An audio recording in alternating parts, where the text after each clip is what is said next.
on federal sex trafficking and other charges, to all of which he's pleaded not guilty. There's no VIP section, there is no concierge, only con men, killers, and kingpins. MDC is so bad, federal judges have questioned the harsh conditions for those here awaiting trial. Diddy's current experience in prison has been described as extremely bad, even worse than what many would consider a life sentence. He is being held at the Metropolitan Detention Center in Brooklyn, which has a notorious reputation for its poor conditions. Reports indicate that Diddy is confined in the Special Housing Unit, often referred to as the Hole, which is a small windowless cell. The space is cramped, and he is allegedly forced to sleep on a concrete floor with only a thin mattress. There are also concerns about the presence of rodents, and Diddy is reportedly avoiding meals due to fears of food contamination, possibly out of concern for his safety. Also, MDC is filled with criminals like con men, killers, and crime bosses. That do have a substantial amount of money. Imagine if someone paid someone off on the inside to actually poison his food, give him a heart attack, and he dies. And no one would really think anything of it. So that may be one of the reasons he's not eating.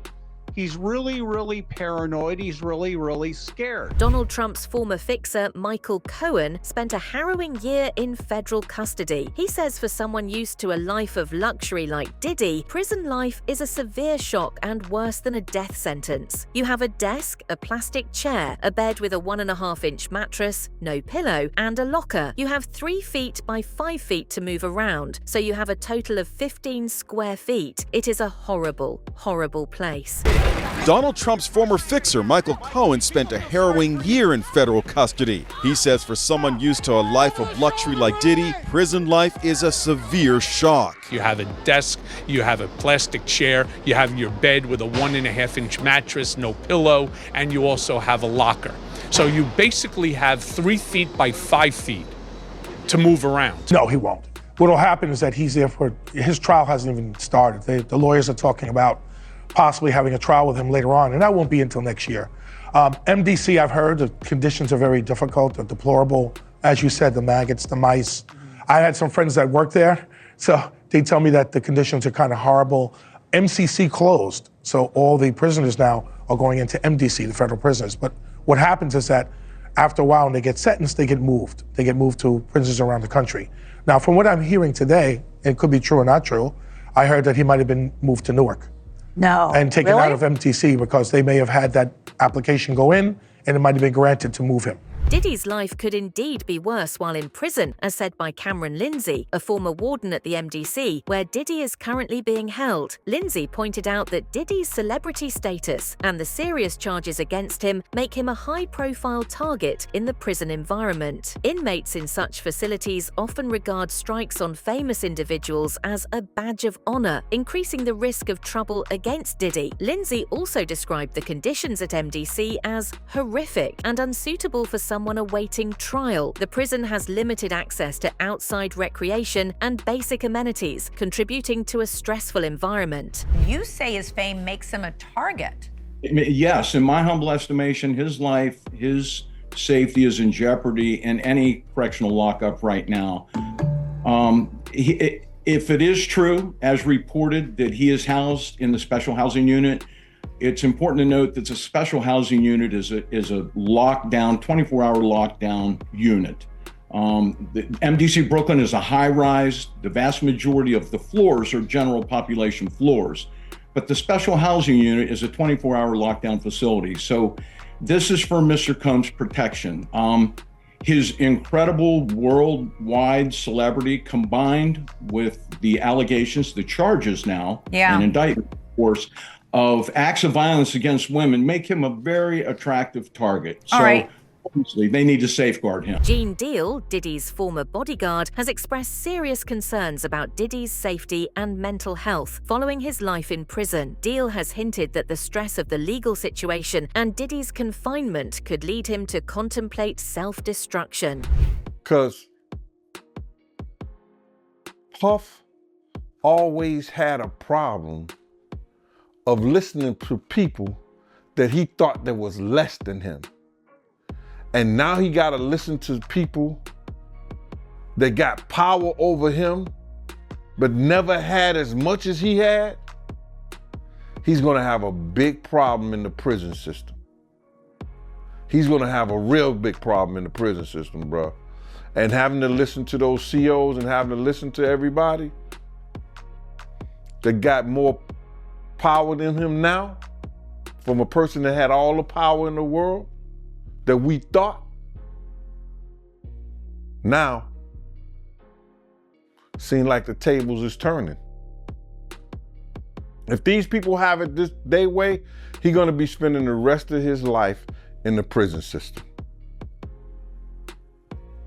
He better hope that they want to make a deal, but I don't think so, or they want somebody else. He better hope, and he got something to offer them. Even if he got something to offer him, you gotta realize, bruh. Former mobster Ori Spardo also recently highlighted the tough conditions at Brooklyn's Metropolitan Detention Center, where Diddy is held. His description reveals a worse environment, filled with psychological challenges, contrasting sharply with Diddy's previously luxurious lifestyle. She is worse than it was then, all right? But let me tell you about Essex County. Essex County.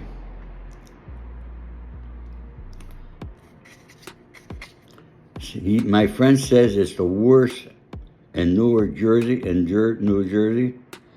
It's a very serious jail.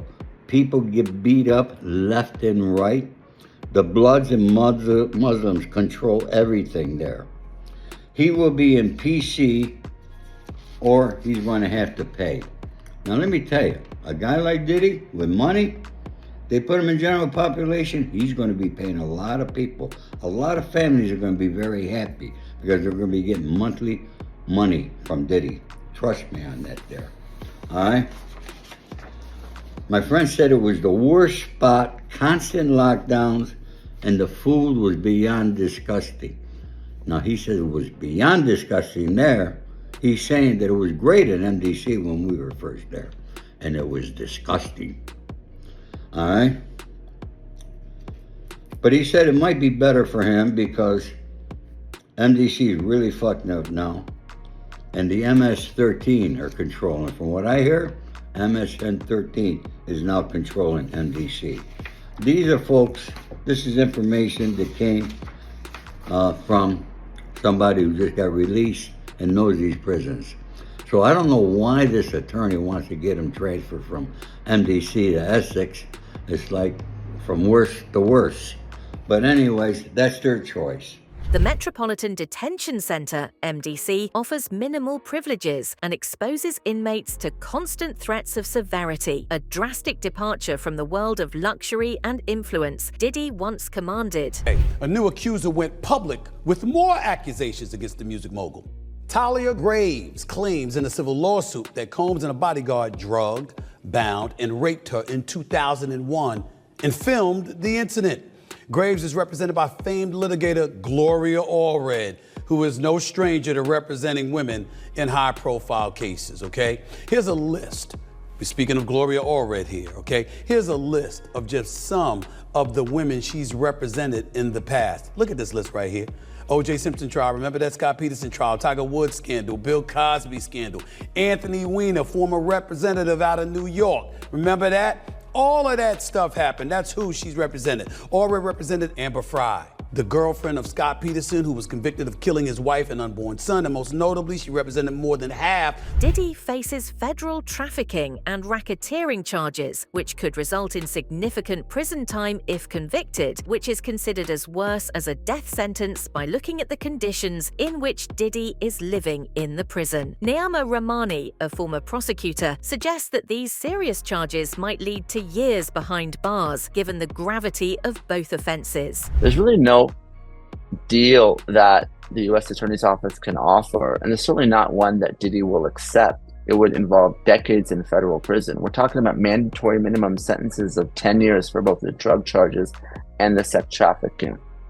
So we know that Diddy has fought charges before. There were state charges, there were gun-related, the nightclub shooting with J-Lo, but He's going to dig in his heels, and this case is going to trial. So if you're prosecutors, you really want to make sure that your evidence is bulletproof before you go down that route. Diddy's life has drastically shifted from richness, marked by private jets, luxurious mansions, and high-end fashion, to the harsh realities of imprisonment at the Metropolitan Detention Center. The stark contrast between his former lavish lifestyle and the grim, confined conditions of prison highlights the severity of his fall from wealth and privilege to deprivation. Facilitate his desires, including his freak-offs. What a word that's become, honestly.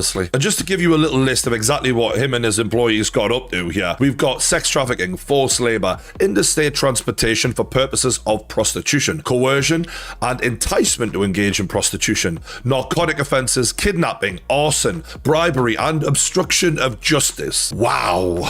Like, you know what? You're P. Diddy. You've got all the money in the world. You don't need to do any of this. But for some people, the more powerful they get, the more dark their imagination becomes, and the more they want to push the boundaries to do the craziest, fucked up shit possible. And this is what happens when a psychopath gets this much power. Even those words coercion and enticement to engage in prostitution, it wasn't enough for him to get consenting, prostitutes who do this by trade. What a trade.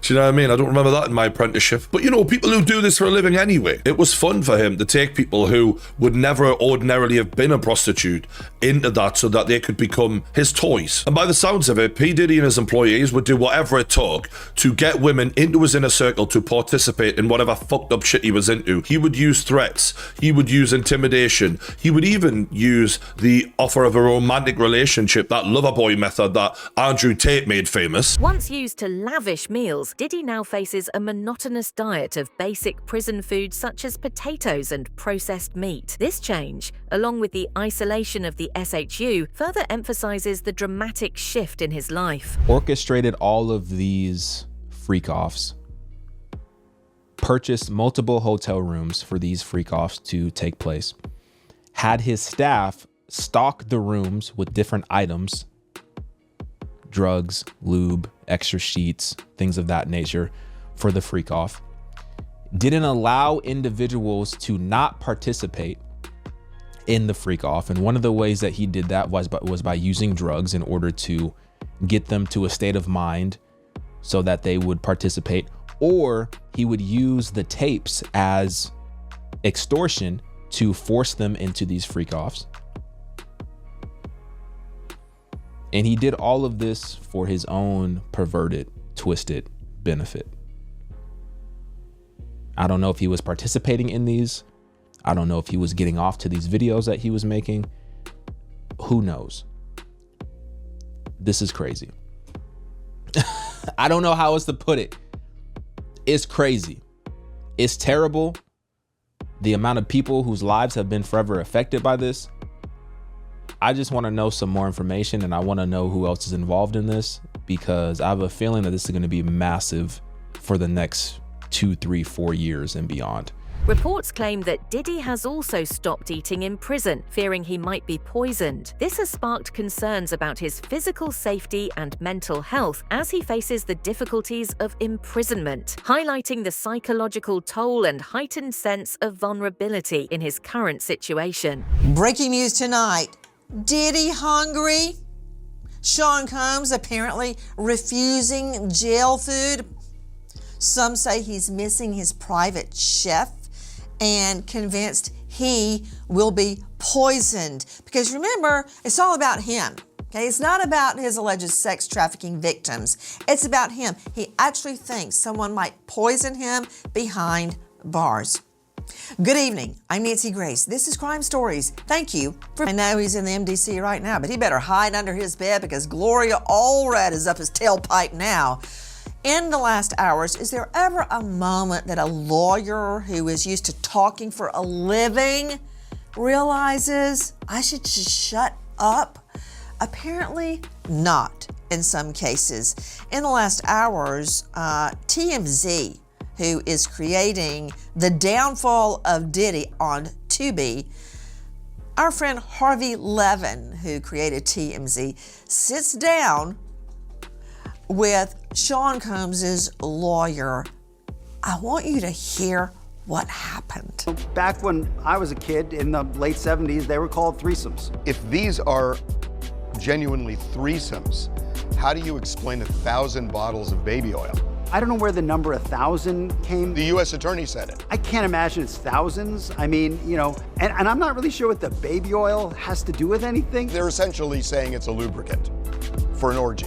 I guess. I don't know what you need 1,000. One bottle of baby oil goes a long way. I don't know what you need 1,000 for. I mean, he has a big house. He buys in bulk. You know, I think they have Costco's in every place where he has a home. I mean, have you sat in a parking lot of a Costco and see what people walk out of there with? Not 1,000 bottles of baby oil. High-profile inmates like Diddy may face additional risks in prison, as others might attempt to torment them to gain recognition or status. This threat, combined with worse conditions, makes their time behind bars more dangerous than for average prisoners. And we have the latest on Sean Diddy Combs' investigation as the hip-hop star fights racketeering, conspiracy, sex trafficking, and prostitution charges. Well, investigators now working to determine who his co-conspirators were and whether they should be charged as well. TMZ is also reporting Diddy was placed on suicide watch at the detention center that he's being held at in New York, but his lawyer is saying he's not suicidal. This is just routine for high-profile inmates. Just this week, prosecutors say they served Combs' head of security with a search warrant for his electronic devices.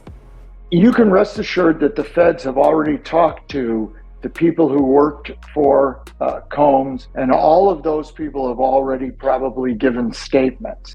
Diddy is confronting more than 100 lawsuits, including serious accusations of physical misconduct and trafficking. The sheer number of claims makes this one of the most significant legal battles ever seen in the entertainment industry, posing a huge challenge for him. And as if things couldn't get any worse for embattled music mogul Sean Diddy Combs, today a prominent lawyer came forward saying he intends to file more than 100 different lawsuits from alleged victims. Claims we intend to bring will include the following: violent sexual assault or rape, sexual abuse, facilitated sex with a controlled substance, false imprisonment, compelling prostitution, sexual misconduct, dissemination of video recordings, false imprisonment, sexual abuse of minors. A Texas attorney announced 120 new misconduct allegations against Diddy, planning a nationwide civil complaint. The firm argues he's a societal threat, complicating his chances for bail due to the significant presumed evidence presented against him. Just today, a Texas-based attorney was at a press conference and revealed that there are 120 new sexual allegations. Now, this is a civil complaint that this firm is going to be filing throughout the country. They found that Sean Combs would still be a harm to society. It's very difficult for a judge to set someone on bail when there's so much presumed evidence. And you could think in the scenario where a judge would to release Sean Combs on bail and then something else happens. You have to be really careful. I hate to say it, but the fact that he was denied bail twice is just working against him even more, because people are like, oh my God, he must really be guilty. I don't know how they're gonna find a jury of his peers. Like, I feel like they'd have to move to, go to Alaska or something. Like, do you think his attorney's gonna ask for a change of venue? Maybe. Diddy's third bail request was also denied due to the judge's concerns about the seriousness of the charges and the risk of witness tampering or threats. The court believes releasing him could jeopardize the legal process and compromise witness safety. Breaking news, and you heard it here first. So, could third time be a charm? Diddy is assembling his legal dream team for a new bail attempt. This will be his third attempt, so Diddy is once again trying to get himself released on bond 2 weeks after he was arrested. And we're told he's building a powerhouse legal team to try and make it a reality. Well, new court documents show the rap mogul's lawyer filed to appeal the most recent order denying him bond. So the appeal will be his third formal attempt to secure his release from behind bars as he awaits trial. Well, sources close to Diddy tell TMZ that the rapper has added 2 more attorneys, Anthony Rico and Alexandra Shapiro, to the legal team working on his highly publicized criminal case.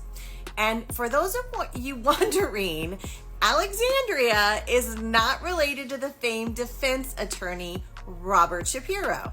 And we're told Tony is known as one of the finest trial lawyers in the country. And Alexandria has been called one of the best appellant lawyers practicing today. So it sounds like Diddy is building his own dream team of sorts. Diddy's denial of bail has drastically shifted his life from luxury to the harsh conditions of incarceration, where he's now confined to a basic existence, facing isolation and a monotonous routine far removed from his former lavish lifestyle. Everything that was said about Ghislaine, the same thing, just switch out the name to Diddy and what he's going through. And not only that, I haven't even gotten into that. There's rats, there's bug infestation, rodent infestation, and there's even maggots in the food. But it looks like, this is Diddy's new accommodations. This is the new world he's going to have to get used to, because I believe, and the majority of legal minds believe, that Diddy will never be free again. Once most believe he will be found guilty, because guess what? The Southern District of New York has a 99% success rate in prosecution. So he is going to be held there until then. And then once he is actually, if he is convicted, then he will just be going straight to federal prison. So Diddy has seen his last days as a free man, in my opinion. Reports suggest that Diddy is struggling with worsening conditions in prison and isn't quietly enduring it. Allegedly, he's begun naming other high-profile individuals involved in similar criminal activities, possibly in an attempt to reduce his legal consequences. This move could be seen as a strategy to negotiate a more favorable outcome for himself. But one thing I want to talk about is the P. Diddy arrest, his denied bail, the celebrities now that are running. You got people scrubbing their accounts like Pink, Megan Fox, other celebrities. You got Dwayne Wade now being aired out. This is a cascade effect that's just it's gonna be a web of intricacies that lead to everybody. You got so many celebrities right now terrified, and the purpose of this, and the reason why it's simmering right now, is because they're being adrenalized. It's October, we're going to see more names released. That's just a hunch. We're going to see the push for World War III. Things are going to escalate like we've never before seen in October. I think this is going to lead to politicians, to everybody. But like I said, both sides are going to go in. And they failed twice on Trump, which means they're going to use other methods and means to accomplish a goal. That's it for today's video. Stay tuned until next time.